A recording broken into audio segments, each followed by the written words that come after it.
ਸਿਆਸਤ ਵਿੱਚ ਪੁਰਾਣੇ ਭਾਈਵਾਲਾਂ ਦੇ ਨਾਲ ਸਿਆਸੀ ਜੱਫੀ ਪੈਣ ਦੀ ਤਿਆਰੀ ਨੂੰ ਲੈ ਕੇ ਚਰਚਾ ਬਹੁਤ ਹੋ ਰਹੀ ਹੈ।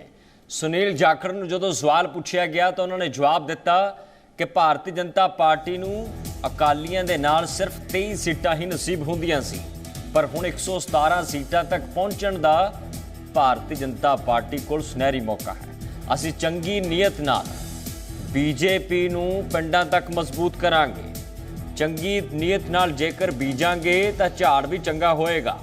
ਕਿਸਾਨਾਂ ਦੇ ਨਾਲ ਜੋ ਹੋਇਆ ਉਸ ਦਾ ਖਮਿਆਜ਼ਾ ਬੀਜੇਪੀ ਅਕਾਲੀਆਂ ਨੂੰ ਇਕੱਠਿਆਂ ਨੂੰ ਭੁਗਤਣਾ ਪਿਆ। ਦਰਅਸਲ ਪੰਜਾਬ ਦੀ ਪੋਲਿਟਿਕਸ 'ਚ ਸ਼੍ਰੋਮਣੀ ਅਕਾਲੀ ਦਲ ਬੀਜੇਪੀ ਦੇ ਗੱਠਜੋੜ ਤੇ ਚਰਚਾ ਹੈ ਕਿ ਮੁੜ ਤੋਂ ਦੋਹੇ ਭਰਾ ਸਿਆਸੀ ਜੱਫੀ ਪਾ ਸਕਦੇ।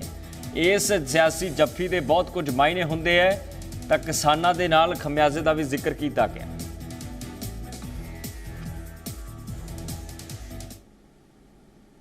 हमारा गठबंधन था बीजेपी का अकाली दल के साथ में। स्वर्गीय बादल साहब, सरदार प्रकाश सिंह जी बादल, उनका व्यक्तित्व, उनकी शख्सियत और उनकी जो पृष्ठभूमि थी, खेती बाड़ी से जुड़े हुए थे, ग्रामीण पक्ष से जुड़े हुए थे, तो उनका जो संबंध थे वाजपेयी साहब से, अडवाणी साहब से या नरेंद्र मोदी जी से, उसके चलते हुए पंजाब बीजेपी ने सारी जिम्मेवारी ग्रामीण क्षेत्र की, किसानों की, उनको संभाल रखी थी और सिर्फ 23 सीटों पर निहित बीजेपी थी। गाँवों की बात जब भी बीजेपी करती थी तो बादल साहब नहीं, साढ़े ते छोड़ो, हमारे पे छोड़ो। और इसी चक्कर में, इसी विश्वास में किसानों के साथ जो कुछ हुआ, जिसका खामियाजा जहाँ बीजेपी को भुगतना पड़ा, वहीं बादल साहब और उनकी पार्टी को आज हाल देख लीजिए कहाँ पे। पर उस 23 सीट से 23 विधानसभा क्षेत्र से बढ़ के 117 तक जाने की जो बात जहाँ तक सीमित थे हम 23 तक, वो अपॉर्चुनिटी भी है। 23 से बढ़ के 117 जाने के लिए हमारे पास जिसे कहते हैं ना ग्रीन फील्ड प्रोजेक्ट, इसे ग्रीन फील्ड प्रोजेक्ट, और पंजाब है भी ग्रीनरी, पंजाब का तो ग्रीनरी से ही संबंध है, खेती से संबंध है। अब वहाँ उन हलकों में, नए हलकों में जाके जब जैसी हम बीजेंगे वैसी फसल होगी। और पंजाब का किसान तो खून पसीने से निकाल लाता है फसल, और बीजेपी के कर्मठ कार्यकर्ता अपनी मेहनत के लिए, अपनी कमिटमेंट, अपनी आइडियोलॉजिकल जो उनकी बॉन्डिंग है, उसके लिए जाना जाता है। तो मैं समझता हूँ जब हम बीजेंगे अच्छी नीयत से बीजेंगे तो फसल भी अच्छी होगी, झाड़ भी अच्छा होगा। और आने वाला समय मैं समझता हूँ बीजेपी का है। लोगों के विश्वास जो बीजेपी में उन्होंने दर्शा रहे हैं उसको और मजबूत करें।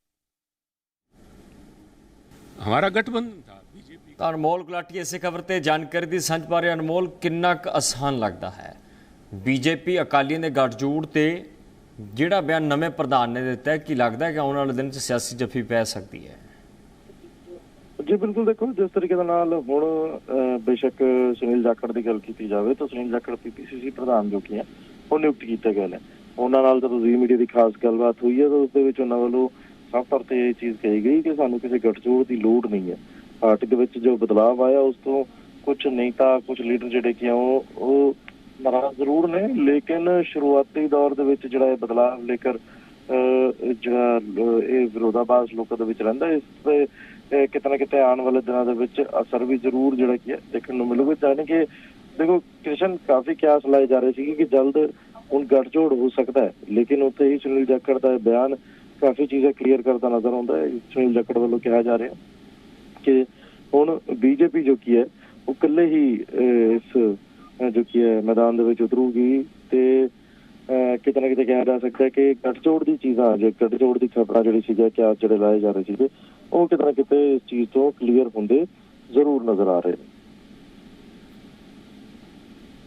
ਪਰ ਇੱਕ ਪਾਸੇ ਵਿਰੋਧ ਹੋ ਰਿਹਾ, ਦੂਜੇ ਪਾਸੇ ਚੈਲੰਜ ਬਹੁਤ ਵੱਡਾ ਅਨਮੋਲ ਜਾਖੜ ਸਾਹਿਬ ਨੇ। ਜੀ ਬਿਲਕੁਲ, ਦੇਖੋ ਵਿਰੋਧ ਤਾਂ ਜ਼ਰੂਰ ਹੋ ਰਿਹਾ ਕਿਉਂਕਿ ਦੇਖੋ ਪਾਰਟੀ ਇਤਿਹਾਸ ਦੇ ਵਿੱਚ ਪਹਿਲੀ ਵਾਰ ਇਹ ਹੋਇਆ ਕਿ ਬੀਜੇਪੀ ਵੱਲੋਂ ਕਿਸੇ ਹੋਰ ਪਾਰਟੀ ਦੇ ਤੋਂ ਆਏ ਹੋਏ ਸ਼ਖਸ ਨੂੰ ਜੋ ਕੀ ਹੈ ਉਹ ਮੌਕਾ ਦਿੱਤਾ ਗਿਆ ਹੋਵੇ। ਸੁਨੀਲ ਜਾਖੜ ਜੋ ਕੀ ਹੈ ਪਹਿਲਾਂ ਕਾਂਗਰਸੀ ਸੀਗੇ, ਕਾਫੀ ਲੰਬੇ ਸਮੇਂ ਦੇ ਵਿੱਚ ਤੋਂ ਕਾਂਗਰਸ ਦੇ ਵਿੱਚ ਸੇਵਾ ਕਰਦੇ ਸੀਗੇ, ਪੰਜਾਬ ਦੇ ਪ੍ਰਧਾਨ ਵੀ ਰਹੇ ਨੇ ਕਾਂਗਰਸ ਦੇ। ਉਸ ਤੋਂ ਬਾਅਦ ਹੁਣ ਜਦੋਂ बीजेपी ਦੇ ਵਿੱਚ ਸ਼ਾਮਿਲ ਹੁੰਦੇ ਨੇ ਤਾਂ ਕਿਸੇ ਹੋਰ ਪਾਰਟੀ ਤੋਂ ਆਏ ਹੋਏ। ਠੀਕ ਹੈ, ਬਹੁਤ ਸ਼ੁਕਰੀਆ ਗੁਲਾਟੀ ਜਾਣਕਾਰੀ ਦੀ ਸਾਂਝ ਦੇਣ ਵਾਸਤੇ। ਇੱਕ ਵਾਰ ਮੁੜ ਤੋਂ ਬਿਆਨ ਸੁਣਾਵਾਂਗੇ ਕਿ ਆਖਿਰਕਾਰ ਕੀ ਕੁਛ ਜਾਖੜ ਨੇ ਬਿਆਨ ਕੀਤਾ। ਅਕਾਲੀ ਦਲ ਬੀਜੇਪੀ ਗੱਠਜੋੜ ਤੇ ਕਨਸੂਆਂ ਜਿਹੜੀਆਂ ਚੱਲ ਰਹੀਆਂ ਨੇ, ਇਸ ਦਰਮਿਆਨ ਬਿਆਨ ਦੇ ਮਾਇਨੇ। हमारा गठबंधन था बीजेपी का अकाली दल के साथ में। स्वर्गीय बादल साहब, सरदार प्रकाश सिंह जी बादल, उनका व्यक्तित्व, उनकी शख्सियत और उनकी जो पृष्ठभूमि थी, खेती बाड़ी से जुड़े हुए थे, ग्रामीण पक्ष से जुड़े हुए थे, तो उनका जो संबंध थे वाजपेयी साहब से, अडवाणी साहब से या नरेंद्र मोदी जी से, उसके चलते हुए पंजाब बीजेपी ने सारी जिम्मेवारी ग्रामीण क्षेत्र की, किसानों की, उनको संभाल रखी थी और सिर्फ 23 सीटों पे निहित बीजेपी थी। गाँवों की बात जब भी बीजेपी करती थी तो बादल साहब नहीं, आज साढ़े ते छोड़ो, हमारे पे छोड़ो। और इसी चक्कर में, इसी विश्वास में किसानों के साथ जो कुछ हुआ, जिसका खामियाजा जहाँ बीजेपी को भुगतना पड़ा, वहीं बादल साहब और उनकी पार्टी को आज हाल देख लीजिए कहाँ पे। पर उस 23 सीट से, 23 विधानसभा क्षेत्र से बढ़ के 117 तक जाने की जो बात जहाँ तक सीमित थे हम 23 तक, वो अपॉर्चुनिटी भी है। 23 से बढ़ के 117 जाने के लिए हमारे पास, जिसे कहते हैं ना ग्रीन फील्ड प्रोजेक्ट, इसे ग्रीन फील्ड प्रोजेक्ट, और पंजाब है भी ग्रीनरी, पंजाब का तो ग्रीनरी से ही संबंध है, खेती से संबंध है। अब वहाँ उन हलकों में, नए हलकों में जाके जब जैसी हम बीजेंगे वैसी फसल होगी। और पंजाब का किसान तो खून पसीने से निकाल लाता है फसल, और बीजेपी के कर्मठ कार्यकर्ता अपनी मेहनत के लिए, अपनी कमिटमेंट, अपनी आइडियोलॉजिकल जो उनकी बॉन्डिंग है, उसके लिए जाना जाता है। तो मैं समझता हूँ जब हम बीजेंगे अच्छा, अच्छी नीयत से बीजेंगे, तो फसल भी अच्छी होगी, झाड़ भी अच्छा होगा। और आने वाला समय मैं समझता हूँ बीजेपी का है। लोगों के विश्वास जो बीजेपी में उन्होंने दर्शा रहे हैं, उसको और मजबूत करें।